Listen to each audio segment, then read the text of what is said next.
ماہ رجب کا بابرکت دن آ گیا، جس کا انتظار سب کو بے صبری سے تھا۔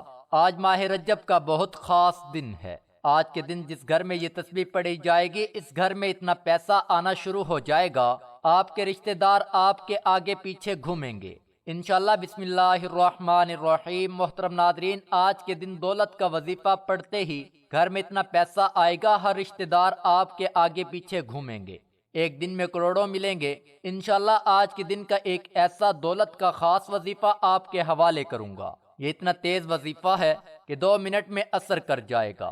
آج کے دن کی فضیلت کے بارے میں ہر کوئی جانتا ہے کہ اس دن کی کتنی اہمیت ہے۔ اس دن کی فضیلت یہ ہے کہ اس دن کو غفلت میں ہرگز نہیں گزارنا چاہیے، بلکہ اس دن کا فائدہ اٹھاتے ہوئے رحمت الہی سے مالا مال ہوتے رہیں، اور دوسروں کو بھی اس کے بارے میں بتائیں تاکہ وہ بھی اس دن کی برکت سے فیض یاب ہو سکیں۔ ناظرین اکرام، جس بندے کی کئی سالوں سے جیب خالی ہے، جو بندہ کئی سالوں سے غربت تنگ دستی کا شکار ہے، جس گھر میں کئی سالوں سے رزق اور دولت کی تنگ دستی ہے، جہاں رحمتوں برکتوں کی بہاریں آج تک نہیں آئی، وہ دنیا جہان کے تمام کام چھوڑ کے آج کے دن دولت کا وظیفہ کسی صورت مت چھوڑے۔ یہ دولت کا ایک خاص وظیفہ ہے کہ پڑھنے والا رب کو راضی کر لیتا ہے، اور جس بندے سے رب راضی ہو جائے، اس بندے کی پریشانی، ہر مشکل، ہر تنگ دستی ٹل جاتی ہے۔ آج یہ وظیفہ بتائے گئے طریقے سے ایک بار میرے کہنے پر پڑھ کر دیکھیں، آپ تمام وظیفوں کو بھول جاؤ گے۔ صرف آج کے دن پڑھنے کی دیر ہے۔ یہ وظیفہ آج تک جس کسی کو بتایا، جس نے پڑھا، رب نے بے شمار رحمتوں برکتوں سے نوازا۔ یہ وہ آیات ہے جس سے آپ کی تمام پریشانیاں ختم ہو جاتی ہیں۔ ایک صاحب مولا علی شیر خدا مشکل کشا کی بارگاہ میں حاضر ہوئے اور فرمایا کہ میں تنگ دست ہوں، گھر کے حالات خراب ہیں۔ مولا علی نے فرمایا استغفار کرو۔ ایک دوسرا شخص آیا، کہا میں بے اولاد ہوں، پریشان ہوں، نرینہ اولاد دے دیجئے۔ مولا علی نے فرمایا جاؤ استغفار کرو۔ ایک تیسرا شخص آیا، اس نے کہا مولا علی میرے گھر میں پریشانیاں ہیں، اپنا مسئلہ بیان کیا۔ مولا علی نے فرمایا جاؤ استغفار کرو۔ تینوں شخص چلے گئے۔ پاس بیٹھے ایک بندے نے مولا علی شیر خدا، جس کو لقب ملا ہے مشکل کشا، سے پوچھا کہ مولا علی آپ کے پاس 3 بندے آئے، انہوں نے اپنے مختلف مسائل پیش کیے اور آپ نے تینوں کو استغفار کا ہی ذکر کیوں کہا؟ تو مولا علی نے فرمایا کہ آج ہماری تباہی اور بربادی کی سب سے بڑی وجہ ہمارے گناہ ہیں۔ اگر کسی کا رزق تنگ ہوتا ہے تو وہ توبہ کرے، اگر پریشانیاں کسی کی جان نہیں چھوڑ رہی تو وہ توبہ کرے، اگر کسی پر آزمائش آتی ہے تو وہ توبہ کرے، اگر کسی کے گھر میں فاقے ہیں، غربت ہے، تو وہ توبہ کرے۔ توبہ کا ذکر، استغفار، رب کو راضی کر لیتا ہے، رب کو منا لیتا ہے، اور جس بندے سے رب راضی ہو جاتا ہے پھر اسے مانگنا نہیں پڑتا، اسے غیبی خزانوں سے دے دیا جاتا ہے۔ مولا علی نے فرمایا کہ جب کبھی آپ پر مشکل وقت آ جائے، استغفار کرو۔ اور بعض اوقات واقع انسان جانے انجانے میں کوئی ایسا گناہ، کوئی ایسی بات، کوئی ایسا عمل ہو جاتا ہے کہ وہ بندہ رب کی پکڑ میں آ جاتا ہے، اور جب بندہ رب کی پکڑ میں آ جائے تو پھر دنیا کے کوئی جادو جنات، کوئی وظیفہ، کوئی اعمال، کوئی بھی عمل آپ کے لیے فائدہ مند نہیں رہتا۔ جب تک آپ اپنے گناہوں کی سچی توبہ نہیں کر لیتے، آپ کامیاب ہو ہی نہیں سکتے۔ اس لیے خدارا آپ نے سب سے پہلے اپنے گناہوں کی سچی توبہ کرنی ہے۔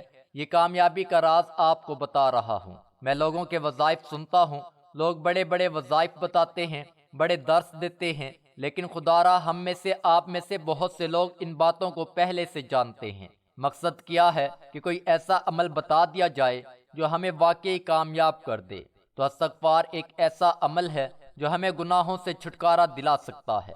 ناظرین کرام، ہمارے گناہ ہی ہیں جس کی وجہ سے ہماری تباہی اور بربادی بڑھتی جا رہی ہے اور ختم ہونے کا نام نہیں لے رہی۔ آپ اس تباہی اور بربادی سے بچنا چاہتے ہیں تو استغفار کی کثرت کریں۔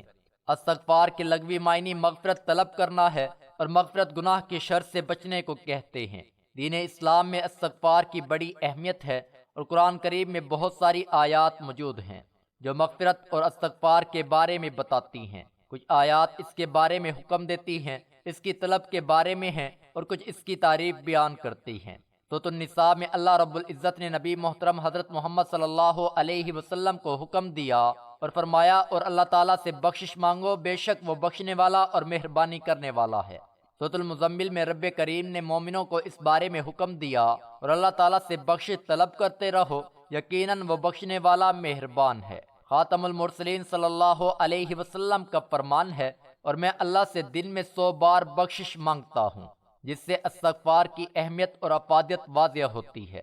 استغفار کے ثمرات کی بخشش اللہ کی رضا اور اس کی محبت اور رحمت، عذاب کا ٹل جانا، کثرت سے خیر و برکت اور دلوں کا روشن اور درجات بلند ہونا، زہد و تقوی پیدا ہونا، وقار اور بردباری میں اضافہ، روزی میں کشادگی، مال اور اولاد میں اضافہ، بلاؤں اور مصیبتوں سے دوری، جسمانی اور روحانی قوت میں اضافہ، بندے کا اپنے خالق کی محبت کی طرف رجحان اور اللہ تعالیٰ کی محبت کے آگے دوسرے دنیاوی نعمتوں سے بے نیاز ہونا، اور بندے میں دیگر صفات کا پیدا ہونا شامل ہیں۔ جہاں استغفار کے بے شمار فوائد ہیں، وہاں کچھ شرائط بھی ہیں۔ ان میں اولین یہ ہے کہ اللہ تعالیٰ کو حاضر ناظر ماننا اور اس کے لیے دل میں جذبہ اخلاص کا موجزن ہونا، اور عاجزی اور انکساری اللہ تعالیٰ کی طرف متوجہ ہونا، اور خشوع اور خضوع کے ساتھ اس کے احکامات کو سمجھنا اور ان پر عمل کرنا۔ جبکہ استغفار کی آداب میں طہارت جسمانی اور روحانی کا ہونا بھی ضروری ہے۔ استغفار کے اوقات وقت سحر کے علاوہ پچھلی رات کو اللہ سے بخشش مانگنا۔ رسول اکرم صلی اللہ علیہ وسلم کا فرمان ہے کہ رب کائنات رات کے آخری تہائی حصے میں ہر رات دنیا سے قریب والے آسمان پر نازل ہوتا ہے اور کہتا ہے کہ کون ہے جو مجھے پکارے اور دعا استغفار کرے، میں اس کی دعا قبول کروں، اور کون ہے جو مجھ سے سوال کرے، میں اسے عطا کروں، کون ہے جو مجھ سے مغفرت طلب کرے اور میں اسے بخش دوں۔ اور آج کا خاص وظیفہ لازمی کیجیے گا۔ ناظرین، آج بے روزگار ہیں، آپ بے اولاد ہیں، آپ قرض دار ہیں، آپ کا کاروبار نہیں چل رہا، آپ کے گھر میں مسائل ہیں، آپ کی جتنی پریشانیاں، جتنے مسائل، جتنی رکاوٹیں، جتنی بندشیں ہیں، یہ سب ختم ہو جائیں گی جب ہم اللہ تعالیٰ کا شکر ادا کریں گے۔ تو وہ ہمیں غیب سے اتنا خزانہ عطا کرے گا کہ آپ خود حیران رہ جائیں گے۔ آپ کو سمجھ میں نہیں آئے گی کہ دولت اور رزق کہاں کہاں سے آ رہا ہے۔ وقت کی نزاکت کو مد نظر رکھتے ہوئے آئیے اس وظیفے کی طرف چلتے ہیں۔ آج کے دن آپ یہ وظیفہ کسی بھی وقت کر سکتے ہیں، پورا دن پوری رات موجود ہے۔ آج کے دن آپ چاہیں تو نماز فجر کے بعد پڑھ لیں، نماز ظہر کے بعد پڑھ لیں، عصر، مغرب، عشاء کے بعد پڑھ لیں، پورا دن پوری رات موجود ہے۔ باوضو مصلی پہ بیٹھ کر آپ نے سب سے پہلے اعوذ باللہ من الشیطان الرجیم پڑھنا ہے۔ ایک بار بسم اللہ الرحمن الرحیم پڑھ کے وظیفے کا آغاز کرنا ہے۔ نبی کریم صلی اللہ علیہ وسلم کی ذات اقدس پر 3 مرتبہ درود پاک پڑھنا ہے۔ درود پاک آپ صلی اللہ علیہ وسلم پڑھ لیں، یا صلی اللہ علی محمد پڑھ لیں، یا نماز والا درود ابراہیمی پڑھ لیں۔ اس سے بڑھ کر اور کچھ بھی نہیں۔ ایک مرتبہ میرے ساتھ بھی درود پاک پڑھ لیں تاکہ ثواب ہو۔ اللہم صلی علی محمد وعلی آل محمد کما صلیت علی ابراہیم وعلی آل ابراہیم انک حمید مجید۔ اللہم بارک علی محمد وعلی آل محمد کما بارکت علی ابراہیم وعلی آل ابراہیم انک حمید مجید۔ آپ نے درود پاک پڑھتے ہی سب سے پہلے عاجزی کے ساتھ اپنے مقصد کی نیت کرنی ہے۔ مقصد جتنا بڑا ہو، یہ نہ دیکھنا کہ یہ ناممکن ہے۔ دیکھو کہ مانگ کس ذات سے رہے ہو، جو عرش الہی کا رب ہے، خزانوں کا مالک ہے۔ آپ اس رب سے مانگ رہے ہو جس کے قبضہ قدرت میں دونوں جہان کی بادشاہت ہے، اور وہی آپ کو عطا کرے گا۔ بے شک تو ہر چیز پر قادر ہے، اور وہ بہت غفور اور رحیم ہے اور بے نیاز ہے۔ آپ انشاءاللہ جو مانگیں گے آپ کو مل جائے گا۔ اپنے مقصد کی نیت کیجئے۔ اگر گاڑی، دولت، جو بھی چاہیے وہ مانگ لیں۔ آپ کو اپنے مقصد کی نیت کرنے کے بعد وہیں بیٹھے آنکھوں کو بند کرنا ہے۔ پوری توجہ اور دھیان سے وظیفہ پڑھنا شروع کیجئے۔ یہی کامیابی کا راز ہے۔ جس طرح ایک مکان کی بلڈنگ بنائی جاتی ہے کہ اس کی بنیاد رکھی جاتی ہے، دیواریں مضبوط کی جاتی ہیں، اسی طرح کسی بھی کامیابی کا راز شروع ہوتا ہے درود پاک پڑھ کر۔ جو بھی دعا اور جو بھی وظیفہ کیا جائے وہ ضرور قبول ہوتا ہے۔ جو بندہ درود پاک پڑھتا ہے تو وہ اللہ تعالیٰ کو راضی کرتا ہے، اور اللہ تعالیٰ اس عبادت سے بہت زیادہ خوش ہوتا ہے۔ اس لیے کہا جاتا ہے کہ تمام عبادات میں سے سب سے زیادہ افضل درود پاک پڑھنا ہے۔ اس کی قبولیت کا کوئی شک نہیں، کیونکہ رب کی رضا اس میں ہے کہ جب بندہ اپنے کبیرہ صغیرہ گناہوں کو بخشوا لیتا ہے اور رب راضی ہو جاتا ہے۔ اسی طرح آپ نے درود پاک پڑھ کر یہ وظیفہ شروع کرنا ہے۔ یہ وظیفہ آپ اپنے ہاتھ کی انگلیوں پر گن کر پڑھ سکتے ہیں۔ اگر ہاتھ کی انگلیوں پر گن کر نہیں پڑھ سکتے تو تسبیح لے لیں، لیکن تعداد میں کمی بیشی نہیں ہونی چاہیے۔ اگر کمی بیشی ہوگی تو اس کے ذمہ دار آپ ہوں گے۔ اپنے ہاتھ کی انگلیوں پر 100 بار الحمدللہ پڑھنا ہے۔ کمی بیشی نہیں کرنی۔ بعض اوقات بندہ ایک دانہ کم یا زیادہ پڑھ جاتا ہے، لیکن آپ نے 100 دانوں کی تسبیح کرنی ہے، 100 بار پڑھنا ہے۔ اور جب آپ کی زبان سے نکل رہا ہو الحمدللہ، آپ روتے ہوئے، تڑپتے ہوئے، سسکتے ہوئے رب کعبہ سے مانگتے چلے جائیں۔ یقین کیجئے اللہ تعالیٰ آپ کی نسلوں کو آباد کر دے گا۔ جس گناہوں کی جڑ کی وجہ سے رب نے آپ کا رزق تنگ کیا ہے، آپ کے گھر میں پریشانیاں ہیں، فاقے ہیں، غربت ہے، تنگ دستی ہے، اس صورت کی فضیلت اور برکت سے ہر طرح کی پریشانی، ہر طرح کے گناہ اور ہر طرح کی بندشیں ٹوٹ جائیں گی اور کامیابی آپ کا مقدر ہو جائے گی۔ 100 دانوں کی ایک تسبیح پڑھنے کے بعد اب دوسرے نمبر پر جو آپ نے وظیفہ کرنا ہے وہ رب کے 2 ناموں کا وظیفہ ہے۔ 11 بار آپ نے یا رزاقو یا فتاحو کا وظیفہ پڑھنا ہے۔ یا رزاقو، اے رزق دینے والی ذات، اے مشکلوں پر قابو پانے والی ذات، اے کامیابیاں دینے والی ذات۔ یا رزاقو یا فتاحو کو پکارنے کی دیر ہے، عرش الہی سے فرشتے زمین پر اتریں گے، کامیابیاں چھوڑ جائیں گے۔ یا رزاقو یا فتاحو کو ملا کر پڑھا، 1 بار ہو گیا۔ یا رزاقو یا فتاحو کو ملا کر پڑھا تو 2 بار ہو گیا۔ اسی طرح آپ نے یہ وظیفہ 11 بار پڑھنا ہے۔ وظیفہ ہر کوئی بتاتا ہے، لیکن کامیاب ہونے کا طریقہ کوئی نہیں بتاتا۔ کامیابی کا راز ہر کوئی چھپا لیتا ہے۔ ہم تو چاہتے ہیں کہ لوگوں کی آسانیاں ہوں، لوگوں کی دعائیں قبول ہوں، لوگوں کی پریشانیاں ختم ہوں۔ غور سے سنیے گا، نبی کریم صلی اللہ علیہ وسلم پر درود پاک پڑھنے کے بعد پہلے نمبر پر وظیفہ آپ کی سکرین پر نظر آ رہا ہے، الحمدللہ کو 100 بار پڑھنا ہے۔ دوسرے نمبر پر جو وظیفہ ہے وہ رب کے 2 نام یا رزاقو یا فتاحو ہے۔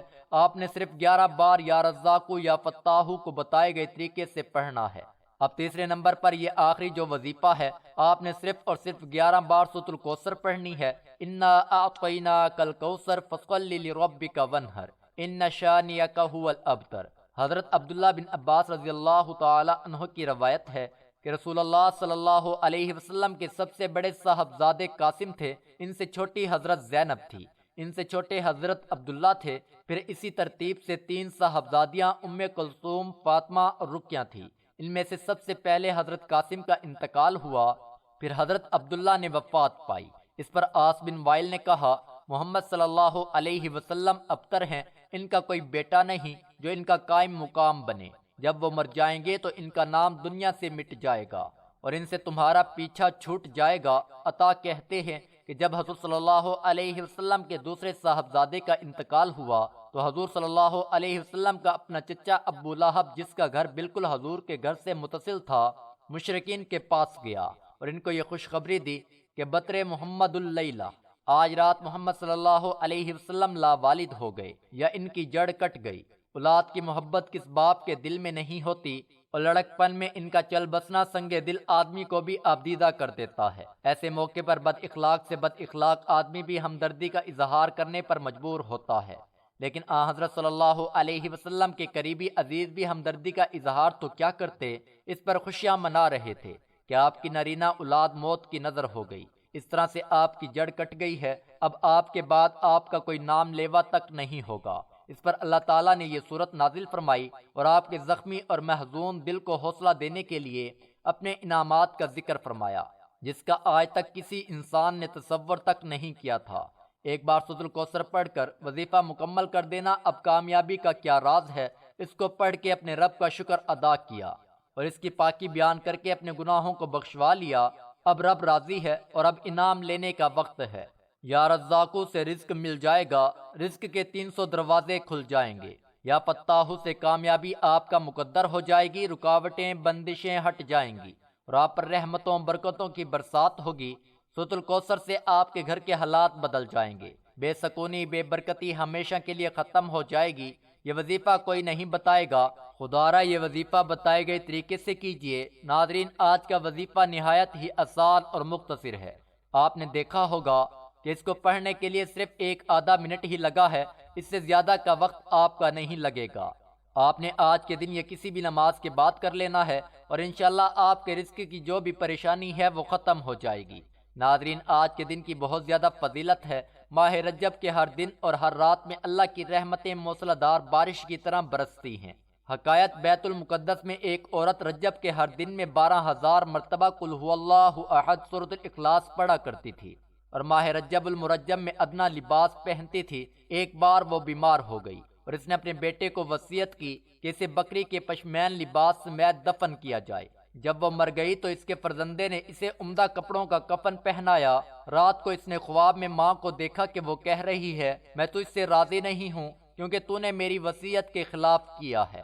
وہ گھبرا کر اٹھ بیٹھا، اپنی ماں کا وہ لباس اٹھایا تاکہ اسے قبر میں دفن کر آئے۔ اس نے جا کر ماں کی قبر کھودی مگر اس قبر میں کچھ نہ ملا۔ وہ بہت حیران ہوا جب اس نے یہ ندا سنی کہ تجھے معلوم نہیں کہ جس نے رجب میں ہماری اطاعت کی ہم اسے تنہا اور اکیلا نہیں چھوڑتے۔ روایت ہے کہ جب رجب کے اولین جمعہ کی 1/3 رات گزرتی ہے تو کوئی فرشتہ باقی نہیں رہتا مگر سب رجب کے روزہ داروں کے لیے بخشش کی دعا کرتے ہیں۔ حضرت انس رضی اللہ تعالی عنہ سے مروی ہے، حضور اکرم صلی اللہ علیہ وسلم نے فرمایا، جس نے ماہ حرام یعنی رجب میں 3 روزے رکھے اس کے لیے 9 سال کی عبادت کا ثواب ملے گا۔ یہ عمل آپ شروع کر لیں، اللہ پاک کے فضل و کرم کے ساتھ میں گارنٹی دیتا ہوں کہ آپ کے گھر میں رزق آنا شروع ہو جائے گا اور اللہ پاک وہاں سے اس کو عطا فرمائے گا جہاں سے گمان بھی نہیں ہوگا۔ لیکن آپ لوگوں نے پورے یقین کے ساتھ، پورے ایمان کے ساتھ یہ عمل کرنا ہے، کیونکہ یہ رات اللہ پاک کو بے حد پسند ہے اور ان راتوں میں جتنا ذکر کیا جائے، جتنی عبادت کی جائے اتنی ہی کم ہوتی ہے۔ یہ عمل آپ ضرور کر لیں اور اپنے تمام دوسرے دوستوں، بھائیوں اور رشتہ داروں کے ساتھ اسے ضرور شیئر کریں۔ یہ آپ لوگوں کا کام ہے، آپ نے ہر حال میں اسے شیئر کرنا ہے تاکہ آپ کے ساتھ ساتھ دوسرے بھائیوں کی بھی پریشانی ختم ہو جائے۔ تمام دوست احباب نماز کا اہتمام لازمی کریں کیونکہ نماز پڑھنا ہر مسلمان مرد اور عورت پر فرض ہے۔ اللہ تعالی ہم سب کو 5 وقت نماز باجماعت ادا کرنے کی توفیق عطا فرمائے، اور دعا ہے کہ اللہ تعالی میرا سنانا اور آپ کا سننا اپنی بارگاہ الہی میں قبول اور منظور فرمائے، آمین ثم آمین۔ تمام دوستوں سے گزارش ہے کہ آپ کمنٹ باکس میں اللہ تعالیٰ کے 99 ناموں میں سے ایک نام کمنٹ میں ضرور لکھیں۔